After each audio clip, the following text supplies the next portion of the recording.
Margaret O'Brien clutched her worn leather satchel as the train wheezed to a stop at the small Montana station. The year was 1887, and the dusty platform looked nothing like the bustling streets of Boston she had left behind 3 weeks ago. Her heart pounded as she stepped onto the wooden boards, her simple blue dress catching the harsh prairie wind. She was 22 years old, with auburn hair pinned neatly beneath a modest bonnet and green eyes that held both determination and fear. The marriage broker in Boston had shown her a photograph of Running Bear, a successful rancher who owned substantial land near the reservation. The arrangement seemed perfect. He needed a wife to help manage his household, and she needed escape from the poverty that had consumed her family after her father's death. The station master, a grizzled man with tobacco-stained teeth, approached her with a knowing look. "You must be the bride from back east," he said, tipping his hat. "Running Bear sent word he'd be along shortly to collect you." Margaret nodded, trying to appear more confident than she felt. She had spent the entire journey wondering what her new life would hold. The letters from Running Bear had been brief but kind, written in careful English that spoke of his education at the mission school. He promised her a comfortable home, respect, and a chance to build something meaningful together. As she waited, other passengers departed, leaving her alone on the platform with her single trunk. The landscape stretched endlessly in all directions, rolling hills covered in brown grass with mountains visible in the distant haze. It was beautiful in its vastness, but also terrifyingly empty compared to the crowded neighborhoods she knew. A wagon approached, kicking up dust clouds that made Margaret shield her eyes. The driver was a tall Native American man with graying hair braided down his back. He wore a mixture of traditional and white man's clothing, buckskin pants but a cotton shirt and leather vest. His face was weathered but gentle, with deep lines around his eyes that suggested both wisdom and weariness. "Miss O'Brien," he said, climbing down from the wagon with surprising grace for his size. "I am Running Bear. Welcome to Montana Territory." His English was excellent, with only a slight accent that made his words sound more formal than usual conversation. Margaret curtsied slightly, unsure of proper etiquette for greeting her intended husband. "Thank you for having me, Mr. Running Bear. The journey was long but not unpleasant." He loaded her trunk into the wagon bed with ease, then helped her onto the wooden seat beside him. As they began the journey to his ranch, Running Bear explained the basics of their situation. His first wife had died of influenza 2 years prior, leaving him to raise their 8-year-old son Thomas alone. The boy had been sickly since birth, and Running Bear worried constantly about providing proper care while managing the ranch. "Thomas is good boy," Running Bear said as the wagon bounced along the rutted road, "but he needs woman's touch. Gentle hand. I try, but ranching takes much time, especially during winter preparation." Margaret listened carefully, trying to understand not just his words but the life she was entering. The marriage broker had mentioned the child but provided few details. She had always been good with children. Before her father's death, she had helped care for her younger siblings and worked briefly as a governess for a wealthy Boston family. The ranch house appeared after an hour's ride, situated in a valley between 2 low hills. It was larger than Margaret had expected. A 2-story log structure with a wide porch and stone chimney. Several outbuildings dotted the property, including a large barn, chicken coop, and what appeared to be a workshop. Cattle grazed in fenced pastures, and she could see horses in a corral near the barn. "It's beautiful," she said honestly, feeling some of her anxiety ease. The place looked prosperous and well-maintained, not the primitive dwelling she had half feared. Running Bear's face showed the first hint of a smile. "My father taught me white man's ways are sometimes useful. Built this house to last many winters, raised strong family." As they pulled up to the porch, Margaret noticed a small face peering through one of the upstairs windows. The curtain quickly dropped back into place, and she realized Thomas was watching their arrival. Her heart went out to the shy child who was probably as nervous about meeting her as she was about meeting him. Running Bear helped her down from the wagon, his hands strong but careful. "Thomas is upstairs," he said, glancing toward the window. "He is. Careful with new people. Mother's death was very hard." Margaret understood immediately. The boy had already lost one mother, and was likely protecting himself from the possibility of losing another. She would need to be patient and gentle, earning his trust slowly rather than forcing a relationship. Inside, the house surprised her again with its comfort and cleanliness. The main room featured a large stone fireplace, comfortable furniture, and shelves lined with books, both English and what appeared to be texts in his native language. A kitchen area occupied one corner, with a modern cast-iron stove and well-stocked pantry shelves. "You keep a lovely home," Margaret said, running her hand along the smooth surface of a handmade wooden table. "I try," Running Bear replied, but she could see the strain in his eyes. Managing everything alone was clearly taking its toll. "Your room is upstairs. Thomas and I prepared it yesterday." He led her up a narrow staircase to a pleasant bedroom with a single window overlooking the valley. The furniture was simple but well made, and someone had placed fresh wildflowers in a jar on the small dresser. Margaret suspected this touch came from Thomas rather than his father. As Running Bear brought up her trunk, she heard a door creak softly down the hall. Quick, light footsteps moved across the floor, followed by another door closing. Thomas was definitely curious about her, even if he was too shy for formal introductions. "Let him come to you," Running Bear advised, apparently noticing the same sounds. "He will when ready. Boy has good heart. Just scared." That evening, Margaret prepared her first meal in the house while Running Bear tended to the animals. She kept the food simple: bacon, eggs, and biscuits, not wanting to overwhelm anyone with unfamiliar cooking on her first night. As she worked, she occasionally glimpsed movement in the doorway leading to the stairs, but whenever she looked directly, no one was there. When Running Bear returned for supper, he called upstairs for Thomas. The boy appeared reluctantly, a thin child with his father's dark eyes and hair but pale skin that spoke of too much time indoors. He moved carefully as if every step required conscious effort, and Margaret noticed the slight wheeze in his breathing. "Thomas," Running Bear said gently. "This is Miss Margaret. She will be staying with us." The boy nodded politely but kept his eyes downcast. Margaret smiled warmly and spoke softly. "Hello, Thomas. I'm very pleased to meet you." Throughout the meal, she made no demands on the child's attention, instead listening as Running Bear discussed ranch business and winter preparations. But she noticed Thomas watching her when he thought she wasn't looking, and once, when she quietly refilled his milk glass without being asked, she caught the ghost of a smile on his serious face. Margaret woke before dawn on her second morning at the ranch, the unfamiliar sounds of the prairie greeting her through the thin window. She dressed quietly and made her way downstairs, finding Running Bear already gone to tend the animals. The kitchen was cold, the fire having died during the night, so she set about rekindling it and preparing breakfast. As she worked, she heard soft footsteps on the stairs. Thomas appeared in the doorway, still in his nightclothes, his dark hair tousled from sleep. He looked smaller and more fragile in the morning light, and Margaret noticed how he favored his left side when walking. "Good morning, Thomas," she said cheerfully, not expecting a response but wanting him to know she was glad to see him. "I'm making pancakes. Do you like pancakes?" The boy nodded shyly, then surprised her by speaking.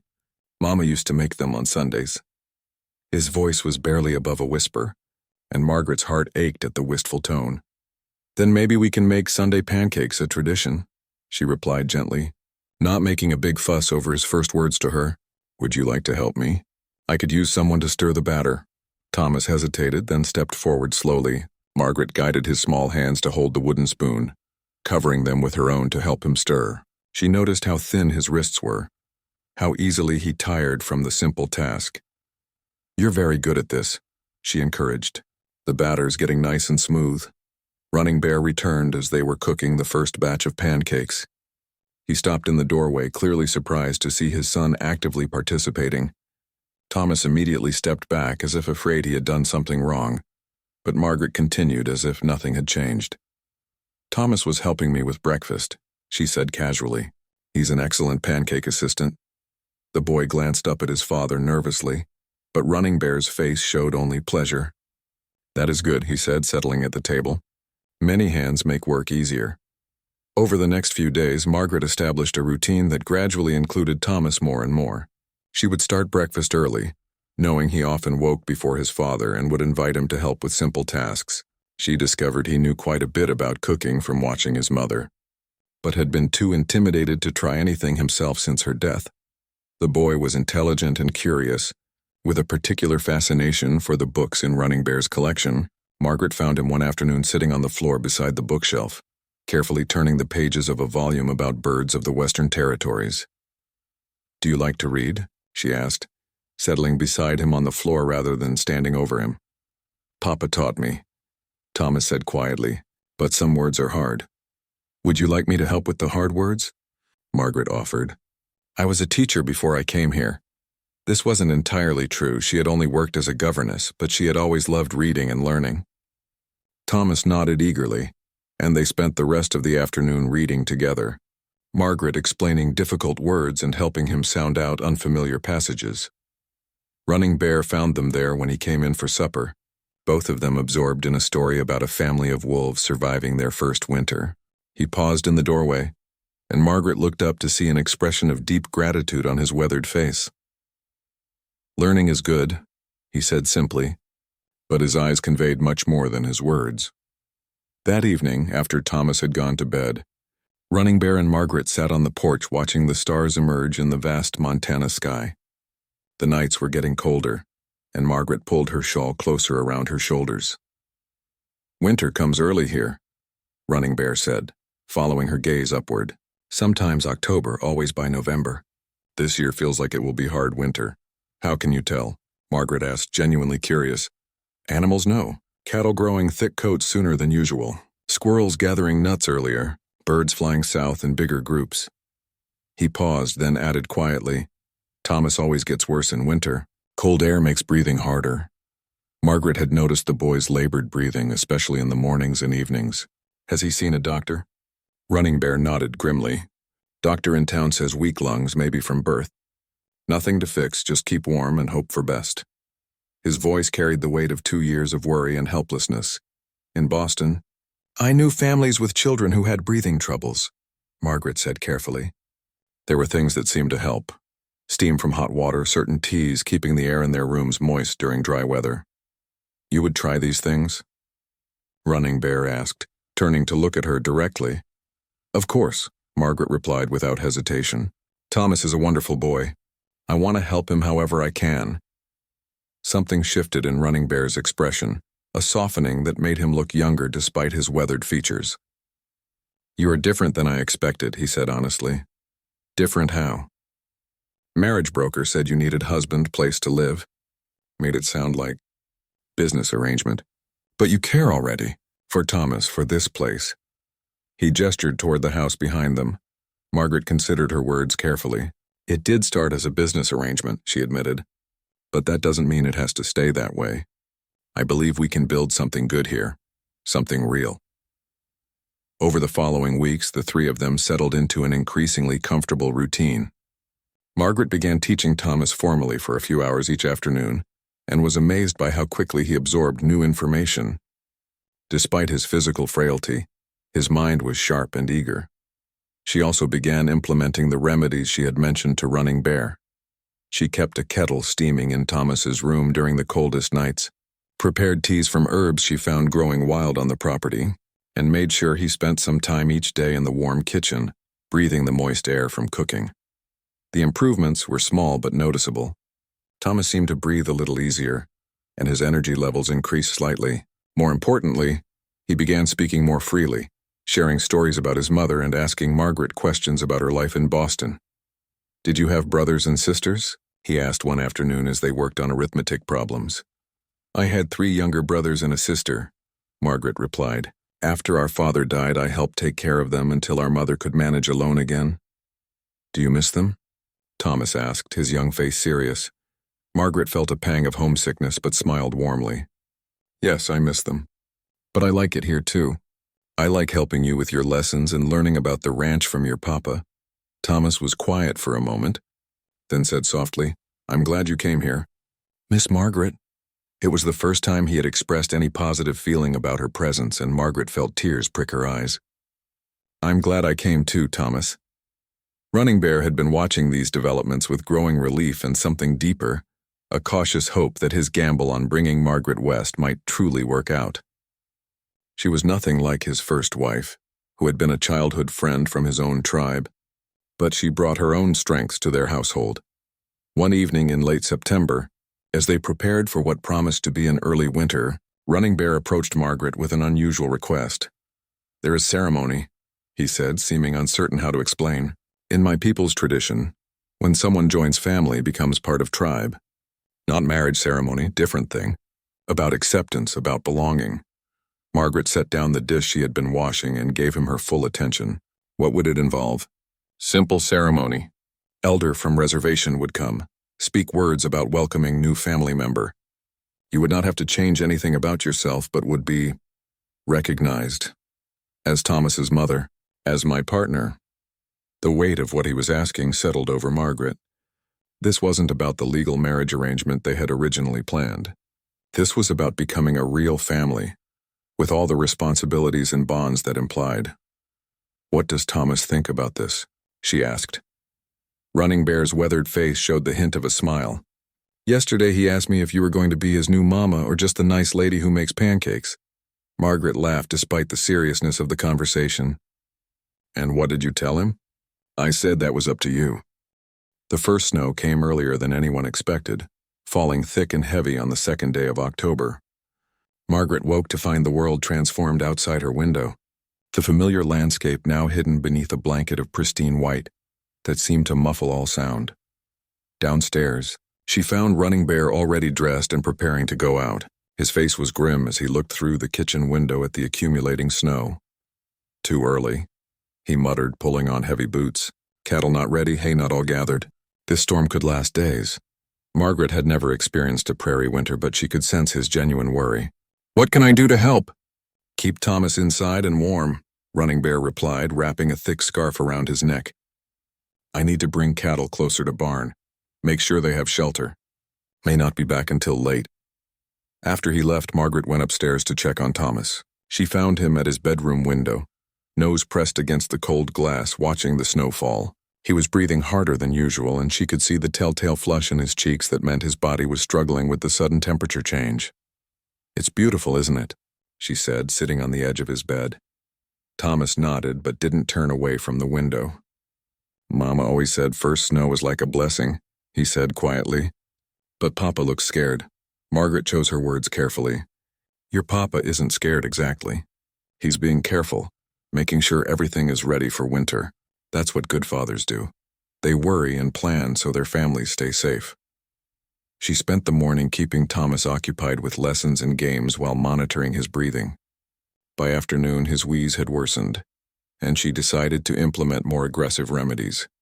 She moved him to the kitchen where she could keep multiple kettles steaming, creating a warm, humid environment. "Tell me about your mama," she said as she prepared a tea from pine needles she had gathered weeks earlier. "What was she like?" Thomas's face brightened despite his labored breathing. "She was beautiful. She had long black hair that she braided with colored ribbons. And she sang all the time, when she cooked, when she cleaned, even when she was working in the garden." "What did she sing about?" "Everything. She made up songs about the animals, about the changing seasons, about me and Papa." He paused, looking sad. "I can't remember all the words anymore." Margaret felt her heart ache for this little boy who was losing precious memories of his mother. "Maybe we could write down the parts you do remember," she suggested. "That way you'll never lose them." They spent the rest of the afternoon working together, Thomas recalling fragments of his mother's songs while Margaret carefully wrote them down. Some were in English, others in his father's native language, but all carried the warmth and love of a mother for her family. Running Bear didn't return until well after dark, stamping snow off his boots and bringing the cold smell of winter with him. His clothes were soaked through and his hands were red with cold despite his heavy gloves. "Cattle are safe," he reported. Accepting the hot coffee Margaret pressed into his hands. "But lost 6 chickens, coop door blew open. Snow is already 2 feet deep and still falling." Margaret had prepared a hearty stew that had been simmering all day, along with fresh bread that filled the house with its warm aroma. As they ate, she noticed Running Bear's continued glances toward Thomas, who was eating slowly and breathing with obvious effort. "His breathing got worse when the storm started," she said quietly. "I've been keeping him in the steam and it seems to help a little." Running Bear nodded grimly. "Always happens with sudden cold. Usually gets better after a few days when he adjusts." But his eyes betrayed his worry. That night Margaret barely slept. She checked on Thomas repeatedly, finding his breathing increasingly labored. By morning she was genuinely frightened. The boy's lips had taken on a bluish tinge, and he struggled to speak more than a few words at a time. "We need to get him to the doctor," she told Running Bear urgently. Running Bear looked out at the continuing snowstorm and shook his head. "Doctor is 20 miles away. Roads are impassable, maybe for weeks. Horse could not make it through this snow." Margaret felt panic rising in her chest. In Boston, there would have been doctors nearby, hospitals, resources. Here, they were completely on their own. "Then what do? We do what native people have done for hundreds of years," Running Bear said quietly. "We fight with what we have." He disappeared for several minutes and returned with a collection of dried herbs and roots that Margaret had never seen before. "My grandmother taught me," he explained, beginning to prepare various mixtures. White man's medicine not always available on reservation. Together, they created a regimen of traditional remedies combined with Margaret's knowledge from Boston. They kept Thomas constantly surrounded by steam, gave him small sips of herbal teas throughout the day, and took turns sitting with him through the night to monitor his breathing. For 3 days, the storm raged outside while they battled for Thomas's life inside. Margaret discovered reserves of strength she didn't know she possessed, staying awake for hours at a time, holding the boy when his coughing fits became too violent, singing to him when he couldn't sleep. On the second night, when Thomas's fever spiked and he began speaking to his dead mother, Margaret found Running Bear sitting with his head in his hands at the kitchen table. "I'm losing him," Running Bear said, his voice breaking. "Just like I lost her." Margaret sat beside him, her own exhaustion making her words more honest than they might otherwise have been. "You're not losing him. We're not losing him. He's fighting, and we're fighting with him." Running Bear looked at her with eyes full of pain and desperate hope. "You could leave," he said quietly. "When storm ends, you could go back to Boston. This is not what you signed up for." Margaret was quiet for a long moment, listening to the wind howling outside and the sound of Thomas's labored breathing from upstairs. "Do you want me to leave?" "No," Running Bear admitted. "But I understand if you want to go. This life is hard. Boy may not survive winter, and I am not easy man to live with." Margaret reached over and took his weathered hand in her smaller one. "I'm not going anywhere," she said firmly. "Thomas needs both of us, and I need both of you too. We're a family now, and families don't abandon each other." On the morning of the 4th day, Margaret woke to silence, not the muffled quiet of heavy snowfall, but actual silence. She rushed to the window and saw that the storm had finally passed, leaving behind a world buried in snow but bathed in brilliant sunshine. More importantly, when she checked on Thomas, his breathing seemed slightly easier. The bluish tinge had faded from his lips, and when she spoke his name, he opened his eyes and smiled weakly. "Good morning." "Miss Margaret," he whispered. "Good morning." "Sweetheart," she replied, tears of relief streaming down her face. "How are you feeling?" "Better," he said, and though his voice was still weak, she could hear the truth in it. Running Bear appeared in the doorway, having heard their voices. When he saw Thomas awake and alert, his shoulders sagged with relief. "The storm is over," he announced. "All the storms are over," Thomas said with surprising insight for such a young child. Miss Margaret stayed.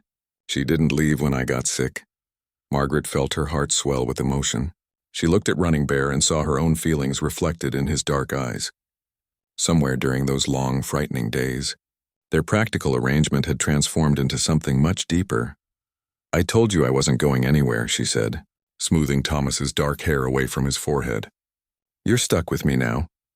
Thomas smiled, the first real smile she had seen from him since her arrival. "Good," he said simply. "I was hoping you'd stay." Over the following days, as Thomas continued to recover and they dug out from the unexpected early storm, Margaret found herself settling into their life with a sense of belonging she had never experienced before. The crisis had stripped away all pretense and forced them to rely on each other completely. Running Bear began including her in decisions about the ranch, asking her opinion on everything from cattle management to repairs needed before the next storm. Thomas started calling her Mama Margaret, a compromise that honored both his birth mother's memory and Margaret's growing role in his life. The ceremony Running Bear had mentioned, before the storm took place on a crisp afternoon in late October, conducted by an elderly man from the reservation who spoke in both English and the native tongue. It was simple and meaningful, formally recognizing Margaret as a member of their family unit. As winter settled over the Montana landscape, Margaret realized she had found something she hadn't even known she was looking for. The harsh land was becoming home, the practical marriage was becoming real love, and the sickly boy who had begged her to stay was becoming the son of her heart. November arrived with a vengeance, bringing temperatures that plunged far below anything Margaret had experienced in Boston. The early October storm had been just a preview of what Montana winter could deliver. Now the cold was constant and bitter, turning the world into a crystalline landscape that was beautiful but unforgiving. Thomas had recovered well from his crisis during the first storm, but Margaret remained vigilant. She had established a routine that kept him active and engaged, while protecting him from the harsh conditions outside. Their morning lessons continued in the warm kitchen, with Thomas showing remarkable progress in reading and arithmetic, despite the limitations imposed by winter weather. "Tell me about Boston winters," Thomas asked one morning, as they worked on geography lessons. He was fascinated by Margaret's descriptions of her former life, especially the parts that seemed completely foreign to his experience. "Well, it got cold, but nothing like this," Margaret replied, gesturing toward the window where frost had formed intricate patterns on the glass. "And there were so many people and buildings that you were never really alone with the weather like we are here. Do you miss it?" Thomas asked, a question he had been asking more frequently lately. Margaret considered her answer carefully. She had been at the ranch for 2 months now, and her old life seemed increasingly distant. "I miss my family," she said honestly, "but I don't miss the crowded streets or the smell of coal smoke or the way everyone was always rushing somewhere." "Papa says Boston has buildings taller than trees," Thomas said with wonder. "Some of them are," Margaret confirmed, "but I think I like your papa's house better. It feels more like a real home." Running Bear had been working tirelessly to prepare for the full onset of winter. The early storm had taught him that this year would test all his preparations. He spent his days checking and double-checking everything: the hay supply for the cattle, the firewood stores, the condition of the barn roof, the security of all the outbuildings. Margaret had begun taking on more responsibilities around the ranch, partly to help Running Bear, but also because she genuinely enjoyed the work. She had learned to milk the cows, gather eggs from the surviving chickens, and even help with basic veterinary care for the animals. Her soft hands had developed calluses, and her pale Boston complexion had given way to a healthy glow despite the cold weather. One afternoon in late November, while Thomas napped and Running Bear worked in the barn, Margaret was mending clothes by the fire when she heard an unusual sound outside. It wasn't the wind, which had become a constant companion, but something else, a rhythmic thumping that seemed to be approaching the house. She peered through the window but couldn't see anything through the swirling snow. The sound grew louder, and then she heard voices, human voices calling out in distress. Margaret quickly wrapped herself in her heaviest coat and stepped onto the porch. Through the blowing snow, she could make out dark shapes moving toward the house. As they got closer, she realized it was a family, a man, woman, and 2 small children, struggling through the deep snow. Their clothes were inadequate for the weather, and they were clearly in serious trouble. "Running Bear," she called toward the barn, then rushed down from the porch to help the struggling family. The man was supporting his wife, who appeared to be nearly unconscious from cold and exhaustion. The 2 children, a boy and a girl who looked to be around 6 and 4 years old, were crying and stumbling with each step. "Please," the man gasped as Margaret reached them. "We got lost. Wagon broke down. Been walking for hours." Margaret didn't hesitate. "Come inside quickly. Running Bear, we need help." Running Bear appeared at a run, taking in the situation immediately. Together, they got the family into the house and began the urgent work of treating severe cold exposure. Margaret started heating water and gathering blankets while Running Bear helped the man get his wife and children out of their frozen clothing. "Names are Jim and Sarah Hendricks," the man explained through chattering teeth. "These are our children, Emma and Bobby. We were trying to get to Fort Benton before the big snows, but our wagon axle broke about 10 miles from here." The woman, Sarah, was in the worst condition. She was barely conscious, and her skin had taken on a dangerous grayish color. Margaret and Running Bear worked together, using techniques Running Bear had learned from his grandmother and knowledge Margaret had gained from her experience with Thomas's illness. Thomas woke from his nap to find the house full of strangers and activity. Rather than being upset by the disruption, he immediately wanted to help. Margaret set him to work entertaining the two frightened children, while the adults focused on saving Sarah's life. "My mama makes the best hot chocolate," Thomas told Emma and Bobby, who were huddled together near the fire. "Maybe Miss Margaret can make some for you." The crisis lasted through the night. Sarah's condition was touch and go for several hours. Her body temperature dangerously low and her breathing shallow. Margaret sat with her, sharing body heat under layers of blankets, while Running Bear took care of the rest of the family and maintained the fire. Jim Hendricks was overwhelmed with gratitude but also devastated by their situation. "We lost everything when the wagon broke," he told Running Bear quietly. "All our supplies, most of our clothes. Even if Sarah gets better, I don't know how we'll survive until spring." Running Bear was quiet for a long moment, then said, "We will find a way." By morning, Sarah's color had improved and she was able to take small sips of warm broth. The immediate crisis had passed, but it was clear the family could not continue their journey. The children were exhausted and traumatized, and none of them had adequate clothing for the brutal weather they would face. Margaret and Running Bear held a quiet conference in the kitchen, while the Hendricks family rested in the main room. "They can't travel in this weather," Margaret said. "The children won't survive, and Sarah is still too weak." "I know," Running Bear replied. "But feeding 7 people through winter instead of 3. We have enough supplies, but barely." Margaret understood the gravity of what he was saying. Their carefully calculated stores of food and fuel had been planned for their small family. Adding 4 more people, including 2 adults who would eat considerably more than Thomas, would stretch their resources dangerously thin. "What choice do we have?" she asked quietly. Running Bear looked at her with something approaching amazement in his dark eyes. "You would risk our own survival for strangers?" Margaret thought about this seriously. In Boston, she might have directed the family to appropriate authorities or charitable organizations. Here they were the only help available for hundreds of miles. "Thomas begged me to stay because he was afraid you wouldn't make it through the winter alone," she said finally. "Now these children are in the same situation. How could we turn them away?" Running Bear nodded slowly. "This is why ceremony was important," he said. "You think like family now. Like tribe. We take care of each other." They spent the day reorganizing the house to accommodate their unexpected guests. Jim and Sarah took Margaret's room while she moved in with Thomas. Emma and Bobby shared a makeshift bed in the main room near the fireplace. It was cramped and required significant adjustments to their routine, but everyone seemed grateful just to be alive and warm. Jim Hendricks proved to be a capable helper once he recovered from his ordeal. He had farming experience and was eager to contribute however he could.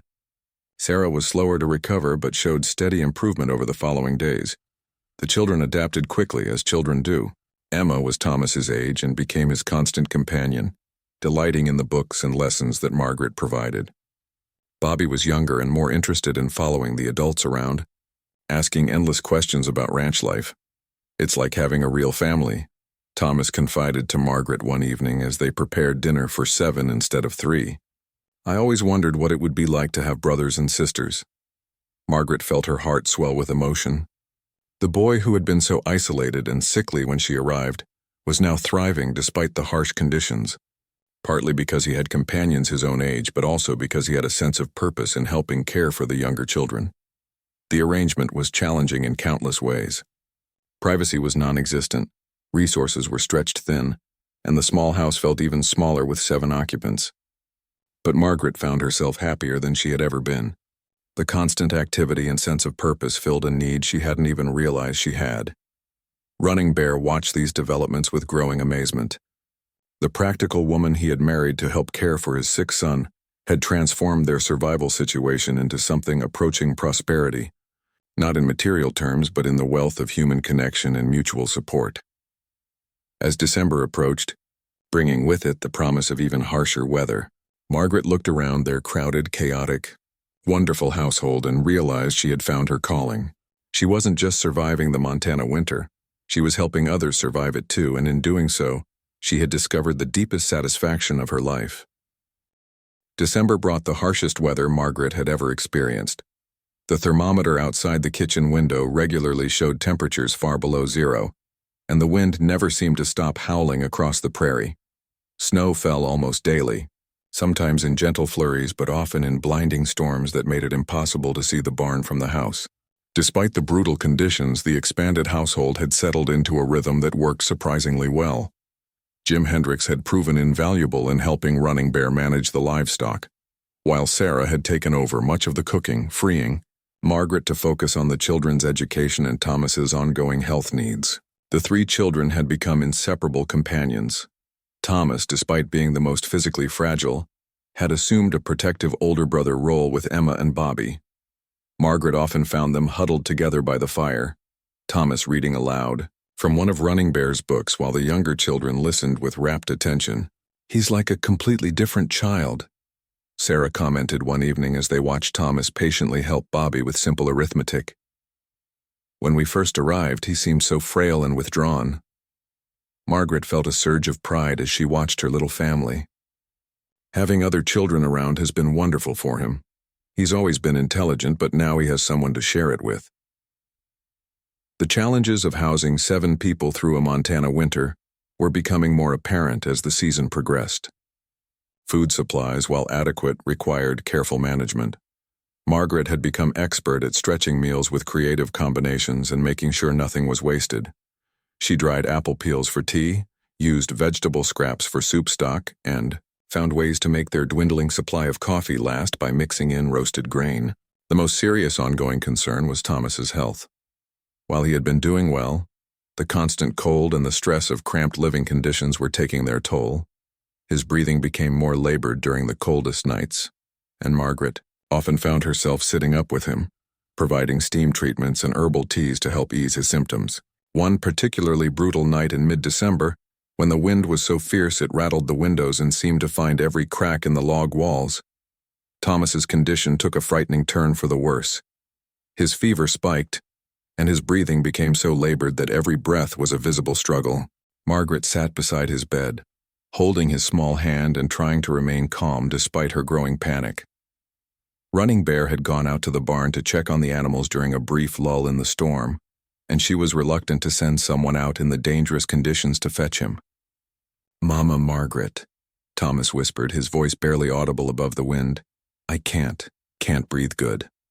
"I know, sweetheart," Margaret soothed, adjusting the kettle that was providing steam in his room.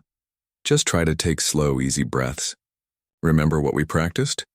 But Thomas was beyond following breathing exercises. His lips were taking on the bluish tinge that Margaret had learned to fear, and his small body was working harder and harder just to get air. Sarah appeared in the doorway, having heard the distress in Margaret's voice. "How can I help?" she asked immediately. "Keep the steam going," Margaret instructed, "and see if you can get the fire in the main room built up higher. We need to warm the whole house." Jim emerged from checking on his own children and immediately grasped the severity of the situation. Without being asked, he bundled up and headed out into the storm to find Running Bear, despite the dangerous conditions. For the next several hours, the entire household focused on fighting for Thomas's life. They moved his bed closer to the main fireplace, creating a warm, humid environment. Sarah prepared the herbal mixtures that Running Bear had taught them, while Margaret held Thomas upright to help him breathe more easily. Emma and Bobby, frightened by the obvious crisis, huddled together on their makeshift bed, occasionally asking, in whispers, if Thomas was going to die like their grandmother had the previous winter. "He's going to be fine," Margaret told them with more confidence than she felt. "Thomas is strong and we're all taking care of him." Running Bear returned from the barn covered in snow and ice, immediately sensing the crisis. He took one look at Thomas and began preparing additional remedies, combinations of traditional medicine and techniques Margaret had developed through trial and error. "His grandmother went through this," he said quietly as he worked. "She survived, he will too." But privately, Margaret could see the fear in Running Bear's eyes. Thomas was smaller and frailer than most children his age, and the combination of extreme cold and the stress of their overcrowded living situation was pushing his weak lungs beyond their limits. Dawn was breaking when Thomas finally began to breathe more easily. His fever broke around the same time, leaving him exhausted, but clearly on the mend. Margaret, who had not slept for nearly 24 hours, felt tears of relief streaming down her face. The worst is over, Running Bear announced, though he continued to monitor Thomas carefully throughout the day. As Thomas recovered over the following days, Margaret found herself questioning whether their current situation was sustainable. The boy needed stability and the best possible conditions for his health, but their overcrowded house was creating stress that could be dangerous for him. Jim Hendricks approached her one afternoon while Thomas was napping, and the other children were occupied with quiet games near the fire. "I've been thinking," he said quietly. "Sarah and I are grateful beyond words for what you've done for us, but we can see that having us here is putting strain on Thomas. If there's anywhere else we could go." Margaret was torn. She had grown genuinely fond of the Hendricks family, and their presence had brought joy and companionship to their isolated existence. But she couldn't deny that the cramped conditions and constant activity were taking a toll on Thomas's health. "Where would you go?" she asked practically. "The nearest town is 20 miles away, and that's assuming the roads are passable." "I don't know," Jim admitted, "but I can't stand the thought that our being here might cost Thomas his life." That evening, Margaret discussed the situation with Running Bear as they prepared for another night of winter vigilance. "What do you think?" she asked. "Would it be better for Thomas if they found somewhere else to stay?" Running Bear was quiet for a long moment, staring into the fire. "Thomas is stronger with them here," he said finally. "Not his lungs maybe, but his spirit. Before they came, he was getting sad again, thinking too much about being sick. Now he has purpose, has friends. But if the crowded conditions make him sicker, then we find different solution," Running Bear said firmly. "We do not send family away into winter storm." The solution came from an unexpected source. The next morning, Thomas himself brought up the subject during their morning lesson. "I heard Mr. Jim talking to you yesterday," he said, looking serious beyond his years. "He thinks they should leave because I got sick." Margaret tried to choose her words carefully. "He's worried that having so many people in the house might not be good for your breathing." Thomas considered this gravely. "But if they leave, Emma and Bobby might die in the cold, and I would be sad without them." "What do you think we should do?" Margaret asked, curious about his perspective. "I think we should make the house bigger," Thomas said matter-of-factly. "Papa knows how to build things. We could add a room for the Hendricks family so there would be more space, but they would still be close enough to stay warm and safe." Margaret stared at the boy, amazed by his practical wisdom. "Thomas, that's a wonderful idea, but building in winter would be very difficult." "Papa and Mr. Jim are strong," Thomas said with confidence, "and you and Mrs. Sarah are smart. If we all work together, we could do it." When Margaret shared Thomas's suggestion with Running Bear, his eyes lit up with possibilities. "Boy is right," he said thoughtfully. "Have been thinking same thing, but worried about materials, about weather. But maybe, if we use logs from the woodlot, if we plan carefully." That evening, the adults held a family meeting to discuss the proposal. The idea of construction during a Montana winter seemed almost impossible, but as they talked through the logistics, it began to seem more feasible. "We would need to work only during the warmest part of the day," Running Bear explained. "Build against the south wall of the house, use it for support and shared warmth. Simple room, nothing fancy, but enough space for Jim and Sarah and the children. It would give Thomas his own space back too," Margaret added, "which might help with his breathing." Sarah Hendricks wiped tears from her eyes. "You would do this for us? Build an addition to your house just so we could stay?" Margaret looked around at the faces of the people who had become her family. Running Bear with his quiet strength, Thomas with his brave spirit, Emma and Bobby with their innocent trust, and Jim and Sarah with their grateful hearts. "We're all in this together," she said simply. "That's what families do." The construction project began in earnest during the first week of January, when a brief warm spell brought temperatures up to merely freezing instead of the bitter cold they had been enduring. Running Bear and Jim worked methodically, selecting logs from the woodlot and preparing the foundation during the few precious hours each day when the weather allowed outdoor work. Margaret marveled at Running Bear's skill as a builder.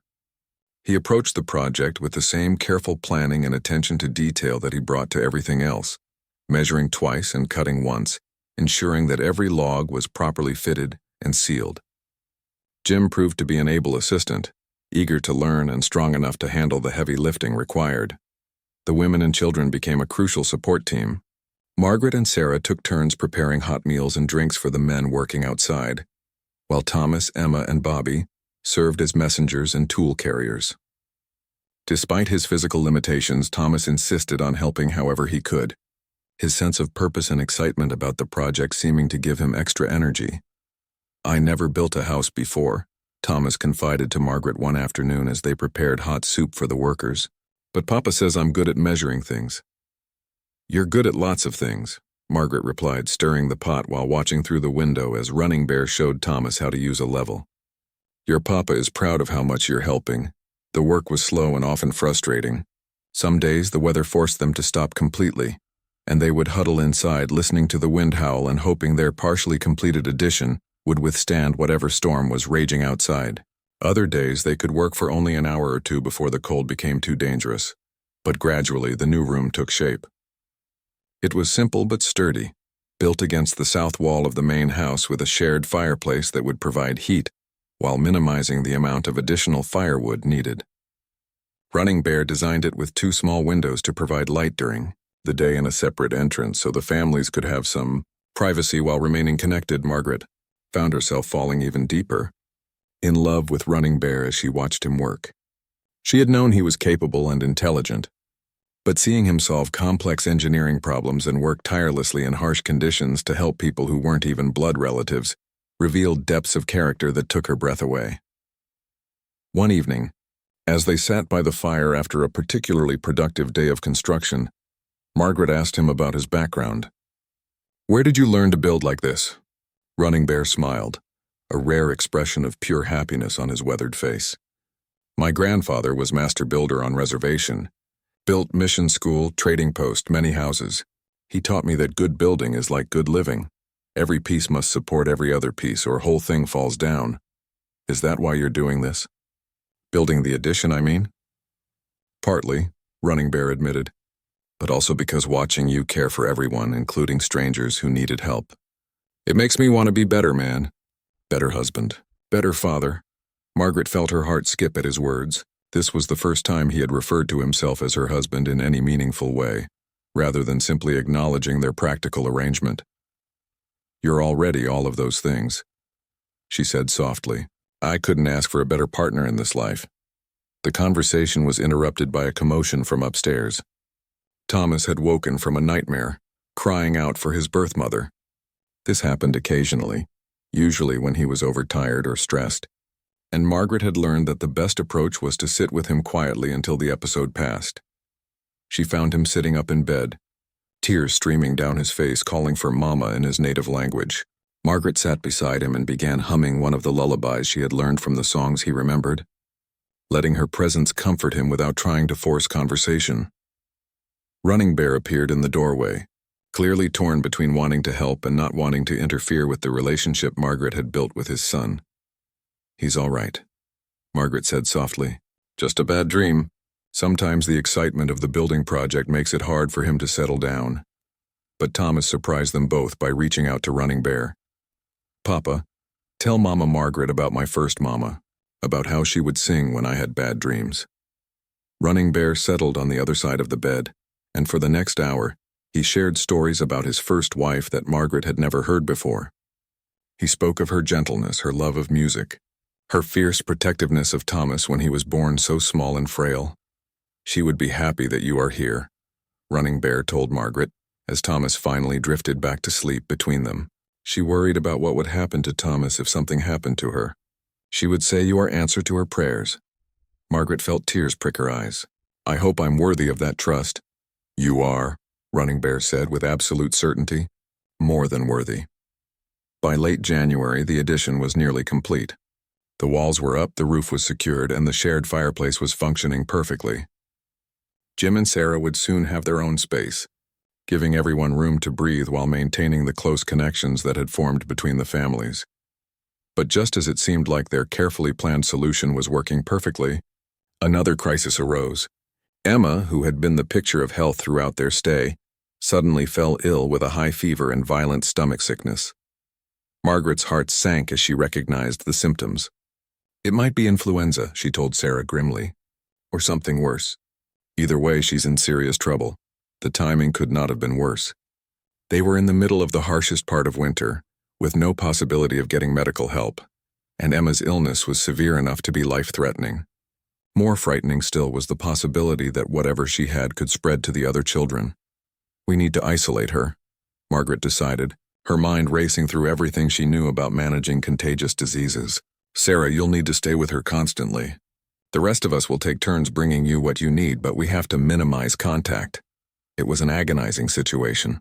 Emma was desperately sick, crying for her mother and clearly in significant pain.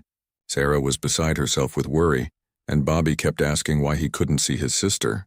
Thomas, understanding the gravity of the situation, was frightened that Emma might die like his birth mother had.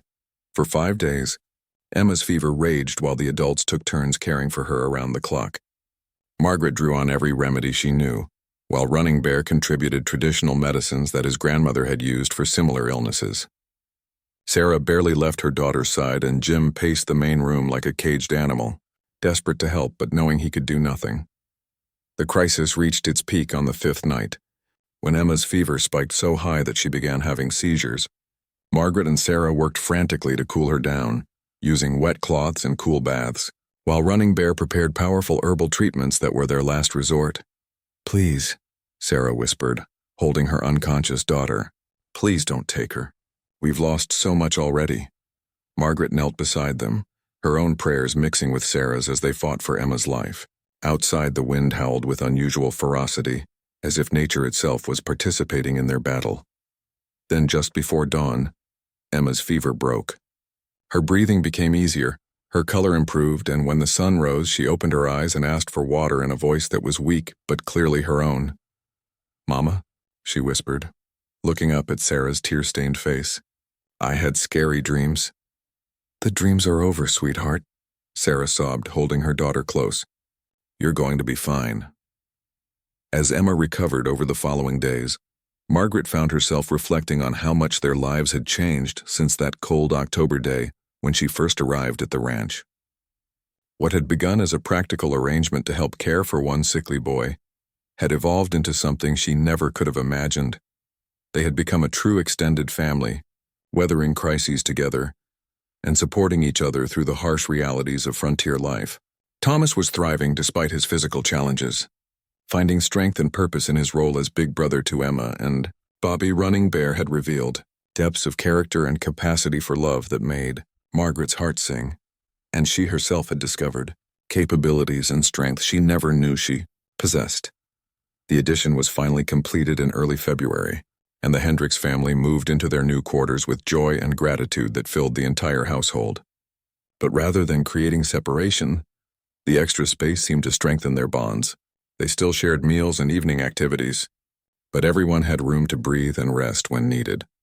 On a clear, cold morning in mid-February, as Margaret watched Thomas reading to Emma and Bobby in their sunny new room, while Running Bear and Jim discussed plans for spring planting, she realized that Thomas's desperate plea that first night, "Please stay, or we won't last the winter," had been prophetic in ways none of them could have imagined. They hadn't just lasted the winter. They had created something beautiful and lasting that would carry them through whatever challenges lay ahead. Spring arrived slowly in Montana, teasing them with occasional warm days before retreating back into winter's grip. But by late March, the snow was finally melting in earnest, revealing a landscape that looked both familiar and transformed after months of being buried under white. Margaret stood on the porch one morning, breathing in the sweet smell of warming earth and listening to the cheerful sound of water running in the creek that wound through their property.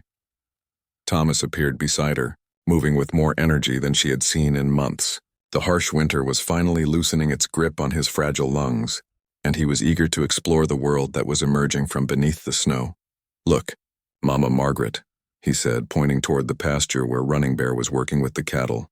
"The babies are coming." Margaret followed his gaze and saw that several of the cows had given birth during the night. The sight of the wobbly-legged calves taking their first steps in the spring sunshine filled her with hope and joy. "Spring is the time for new beginnings," she told Thomas, wrapping her arm around his thin shoulders. Everything is starting fresh. Over the winter months, Margaret had come to think of herself as Thomas's mother, in every way that mattered. The legal adoption would come later, when they could get to town and handle the paperwork. But in her heart and his, she had been his mama since that first terrible storm when his fever had nearly claimed him. The Hendricks family had also settled into their role as permanent members of their extended household. Jim had proven invaluable in helping Running Bear expand their farming operation, while Sarah had become Margaret's closest friend and confidant. Emma and Bobby were thriving, their childhood trauma from losing their possessions and nearly freezing to death already fading into memory, as children's traumas do when they are surrounded by love and security. "We need to talk about the future," Running Bear said one evening as they sat on the porch watching the children play in the yard. The warm spring air was soft against their faces, and Margaret could smell the wild flowers that were beginning to bloom in the meadows beyond their property. "What kind of future?" Margaret asked, though she suspected she knew what he was thinking. "This arrangement," Running Bear gestured toward the house and the addition they had built during the winter. "Having two families sharing one property. It works well, but we need to make it official. Legal." Margaret nodded. She had been thinking the same thing. What had begun as a temporary crisis arrangement had evolved into something that benefited everyone involved. The Hendricks family provided additional labor and companionship, while Running Bear and Margaret offered stability and knowledge of the land. "Jim has been talking about filing for his own homestead claim," Margaret said. "There's good land available just south of here. Close enough that we'd still be neighbors, but far enough that they could build their own spread." "That would be good," Running Bear agreed. "But I hope they stay close. Thomas needs his friends, and I have grown fond of having Jim's help with the work." The conversation was interrupted by the sound of approaching horses. Margaret looked up to see two riders coming up the road toward their house, the first visitors they had seen since the Hendricks family's arrival in November. As the riders drew closer, Margaret recognized one of them as Dr. William Matthews, the physician from town who had treated Thomas's lung condition in the past. The other was a well-dressed man she didn't recognize, wearing the kind of suit that suggested he came from back east. "Dr. Matthews," Running Bear said, stepping forward to greet their visitors. "This is unexpected. Is there trouble in town?" "No trouble," Dr. Matthews replied, dismounting from his horse. "Actually, I brought someone who wanted to meet your family. This is Dr. Harrison Webb from the Territorial Medical College. He's been studying respiratory conditions in children, and I told him about Thomas's remarkable recovery this winter." Margaret felt a flutter of anxiety. Thomas's health was always a source of worry, and the idea of having him examined by yet another doctor brought back memories of all the times they had been told there was nothing that could be done for his condition. Dr. Webb was a younger man than Dr. Matthews, with kind eyes and a gentle manner that immediately put Margaret at ease. "Mrs." He paused, clearly uncertain of how to address her. "Mrs. Running Bear," Margaret said firmly, using the name she had taken during their adoption ceremony, even though they hadn't yet formalized their marriage in the legal sense. "Mrs. Running Bear," Dr. Webb continued. "Dr. Matthews has told me amazing things about your son's improvement this winter. If you don't mind, I'd very much like to examine him and hear about the treatments you've been using." Thomas, who had been playing with Emma and Bobby in the yard, approached shyly when called. Margaret was struck by how much he had grown and changed over the winter months. While he was still thin and pale compared to other children his age, there was a vitality in his eyes and a confidence in his posture that hadn't been there when she first arrived. Dr. Webb conducted a thorough but gentle examination, listening to Thomas's breathing, checking his color, and asking detailed questions about his symptoms and treatments. Margaret found herself explaining the combination of traditional remedies Running Bear had learned from his grandmother and the techniques she had developed through trial and error. "Remarkable," Dr. Webb said when the examination was complete. "His lung function is still impaired, but the improvement from Dr. Matthews's notes last fall is quite significant. You've essentially created a comprehensive treatment program that addresses not just the physical symptoms but the emotional and social factors that can affect respiratory health." "What does that mean exactly?" Margaret asked. "It means you've been doing everything right," Dr. Webb explained. "The steam treatments, the herbal remedies, keeping him active but not overexerted, providing companionship with other children. All of these things worked together to help him manage his condition. Dr. Matthews nodded approvingly. Dr. Webb is writing a paper about respiratory treatment in frontier conditions. Your family's story could help other families dealing with similar challenges. Margaret looked at Running Bear, who gave a slight nod of agreement. If it could help other children like Thomas, then yes, we'd be willing to share what we've learned. After the doctors left, Margaret found herself reflecting on how far they had all come. Thomas's plea that first night, "Please stay or we won't last the winter," and had been motivated by fear and desperation. But what had emerged from that crisis was something none of them could have imagined. That evening, as the extended family gathered for dinner in their comfortable home, Margaret looked around the table at the faces that had become so dear to her. Running Bear with his quiet strength and deep wisdom, Thomas growing stronger every day and blossoming into a confident young boy, Emma and Bobby, chattering about their plans for a garden they wanted to plant, Jim and Sarah discussing their hopes for their own homestead while making it clear they had no intention of moving far away. "I have something to say," Margaret announced, standing up with her coffee cup in her hand. "When I came here last October, I thought I was just entering into a practical arrangement. A job, really. But what I found instead was a family." She paused, looking at each of them in turn. "Thomas, you asked me to stay because you were afraid of what winter would bring. But you saved me too. You all saved me. You gave me a home and a purpose and a love I didn't even know I was looking for." Running Bear stood and moved to her side, taking her hand in his weathered one. "You saved us all," he said simply. "Made us into real family." Thomas jumped up from his chair and threw his arms around both of them. "We did last the winter," he said with satisfaction. "We lasted it together." Emma and Bobby joined the group hug, followed by Jim and Sarah, until they were all laughing and crying and holding each other in the warm glow of the lamplight. Outside, the Montana spring wind blew gently across the prairie, carrying with it the promise of new growth and endless possibilities. The harsh winter that had tested them all was just a memory now, but the bonds forged during those difficult months would last a lifetime. Margaret had come to Montana as a mail-order bride, seeking security and escape from poverty. Instead, she had found something infinitely more valuable, a love that encompassed not just romantic partnership, but the deep, abiding connections of chosen family. Thomas's desperate plea had brought her to them, but it was love that made her stay. As summer approached, bringing with it the promise of good weather, successful crops, and continued healing for Thomas, Margaret knew with absolute certainty that she was exactly where she belonged. The frightened woman who had stepped off the train in October was gone, replaced by someone stronger, more capable, and infinitely happier. She had promised to stay, and she had kept that promise. But more than that, she had discovered that sometimes the best adventures begin not with grand plans and great ambitions, but with a simple act of compassion and the willingness to say yes when someone needs help. The winter had ended, but their story was just beginning.